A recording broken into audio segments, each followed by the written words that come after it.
Good morning students, how are you.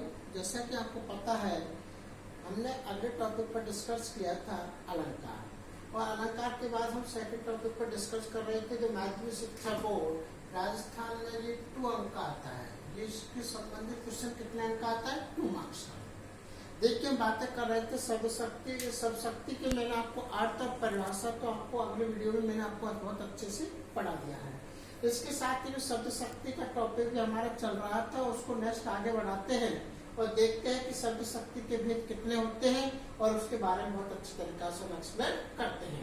देखिए बच्चों, शब्द शक्ति के भेद, शब्द शक्ति के 3 भेद होते हैं। हिंदी ग्रामर में शब्द शक्ति के कितने भेद होते हैं? 3।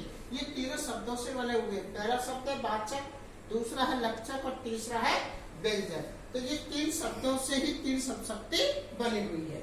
देखिए, पहला जो वाचक शब्द है उससे हम अभिधा शब्द शक्ति निकलकर बाहर आती है, और अभिधा शब्द शक्ति सबसे पहले हम पढ़ते हैं। शब्द शक्ति का पहला भेद है अभिधा शब्द शक्ति। अभिधा शब्द शक्ति किसे कहते हैं? जिस वाक्य में मुख्य अर्थ अर्थात वाच्यार्थ प्रकट होता है, ऐसी शक्ति को हम अभिधा शब्द शक्ति कहते हैं। जिस वाक्य में मुख्य अर्थ वाच्यार्थ जिसे अभिधेयार्थ भी बोलते हैं, ऐसी प्रकट करने वाली शक्ति को हम अभिधा शब्द शक्ति कहते हैं। जैसे इसका एग्जाम्पल है सीधा साधा, क्या है? किसान फसल काट रहा है। तो किसान का कार्य क्या हो रहा है? फसल काटने का कार्य। सीधा अर्थ निकल रहा है, मुख्य अर्थ प्रकट हो रहा है, किसान फसल काट रहा है। तो यहाँ पर कौन सी शब्द शक्ति प्रकट हो रही है? अभिधा शब्द शक्ति प्रकट होती है। सेकंड हम पढ़ते हैं इसके विपरीत। जस्ट इसके विपरीत क्या होता है? लक्षणा। लक्षणा का मतलब होता है जिसमें लक्षण ग्रहण होते हैं, गुण ग्रहण होते हैं, उसे हम लक्षण शब्द शक्ति कहते हैं। जैसे मुख्यार्थ को छोड़कर लक्षार्थ ग्रहण किया जाता है, वहां लक्षण शब्द शक्ति होती है। मुख्य अर्थ को छोड़कर अमुख्य अर्थ प्रकट होता है, ऐसी शब्द शक्ति को हम कौन सी शब्द शक्ति बोलते हैं बच्चों? लक्षण शब्द शक्ति कहते हैं। लक्षण शब्द शक्ति के जो एग्जाम्पल हम दे रहे हैं वो बिल्कुल अभिधा शब्द शक्ति के बिल्कुल विपरीत होगा। वो कैसे?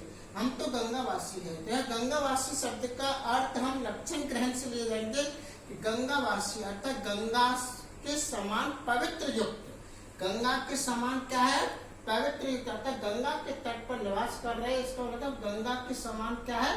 पवित्रता है, हमारे पवित्र से युक्त बने हुए हैं। इसलिए यहाँ पर कौन सी शब्द शक्ति हो गई? लक्षण शब्द शक्ति हो गई। अब थर्ड हम पढ़ते, सबसे पहले इसके बारे में ये भी बता देते हैं कि लक्षण शब्द शक्ति के भेद भी होते हैं। लक्षण शब्द शक्ति का पहला भेद होता है रूढ़ा और दूसरा होता है प्रयोजन। रूढ़ा को बोलते हैं परंपरा। परंपरा के आधार पर जो अर्थ ग्रहण किया जाता है उसे हम रूढ़ा रचना कहते हैं। और दूसरा है प्रयोजन। प्रयोजन का अर्थ होता है उद्देश्य, अर्थात उद्देश्य से संबंधित जो अर्थ ग्रहण किया जाता है उसे हम लक्षण शब्द शक्ति या प्रयोजन लक्षण शब्द शक्ति कहते हैं। ये तो हो गया। अब क्वेश्चन ये पूछा जाता है बोर्ड के एग्जाम में कि लक्षण शब्द शक्ति के कितने भेद होते हैं, तो आपको 2 ही लिखने हैं, एक तो रूढ़ा और दूसरा है प्रयोजन। नेक्स्ट हम पढ़ते हैं और यहीं पर ये टॉपिक डिस्कस करते हैं। सबसे अच्छा टॉपिक यही होता है, और बोर्ड के एग्जाम में व्यंजक शब्द शक्ति से संबंधित क्वेश्चन भी पूछा जाता है। वो कैसे? सुनिए। जब किसी शब्द का अर्थ अभिधा से न होकर और लक्षणा से न होकर कोई भिन्नार्थ ग्रहण किया जाता है, अर्थात अन्य अर्थ प्रकट किया जाता है, वहां पर व्यंजक शब्द शक्ति होती है। जैसे मुख्य अर्थ को छोड़कर अमुख्य अर्थ और अमुख्य अर्थ को छोड़कर भिन्नार्थ अर्थात अलग अलग अर्थ निकलता है, वहां पर व्यंजक शब्द शक्ति होती है। व्यंजक शब्द शक्ति के भी 2 भेद होते हैं। नंबर 1 शाब्दिक व्यंजना और नंबर 2 आर्थिक व्यंजना। ऐसी शब्द शक्ति जो शब्दों पर आधारित होते हैं उसे तो हम शाब्दिक व्यंजना कहते हैं, और ऐसी शब्द शक्ति जो शब्द के अर्थ पर आधारित होती है उसे हम आर्थिक व्यंजना कहते हैं। अर्थात सुनने वाले इसका अलग अलग अर्थ निकालते हैं, वहां पर व्यंजक शब्द शक्ति होती है। जैसे एग्जाम्पल बहुत ही अच्छा है, संध्या हो गई। एग्जाम्पल क्या है अपना?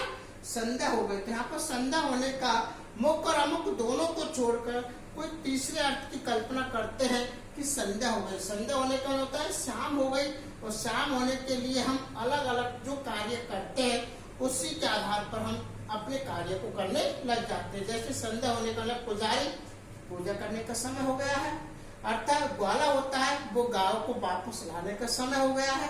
या कोई भी स्त्री अगर दूध निकालती है संध्या के समय, तो वो संध्या में दूध निकालने का समय हो गया है।